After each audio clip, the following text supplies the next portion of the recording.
La ville portuaire d'Odessa a été le théâtre de multiples frappes lundi, alors que la Russie intensifie ses attaques dans le sud de l'Ukraine. Son maire raconte.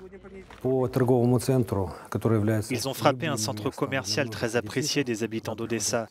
Les gens viennent avec des enfants qui peuvent y jouer. Il y a des restaurants, des cafés et des terrains de jeu. C'est ce que la deuxième roquette d'aujourd'hui a touché. C'est un exemple parfait de la façon dont les occupants bombardent notre terre.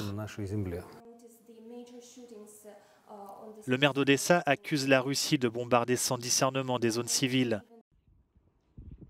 Il prévient que sa ville pourrait devenir la prochaine Mariupol, la ville la plus durement touchée par le conflit.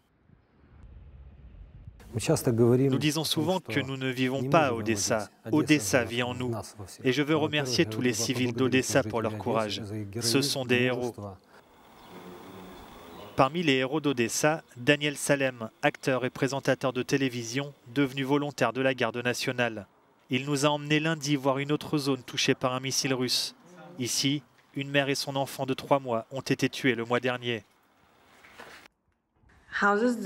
Comment vous sentez-vous face à ces choses quand vous voyez autant de destruction, demande notre envoyé spécial. En colère parce qu'on sait qu'on ne peut rien y faire et parce que cette guerre est lâche, répond Daniel, qui pense que le ciblage d'infrastructures civiles, comme ce bloc résidentiel, ainsi que le port d'Odessa touché lundi, n'est pas un accident. Ils savent ce qu'ils font.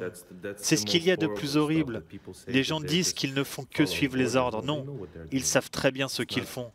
Ce ne sont pas de jeunes garçons qui sont partis à la guerre parce qu'un type leur a dit de le faire. Non, ils font cela depuis un certain temps.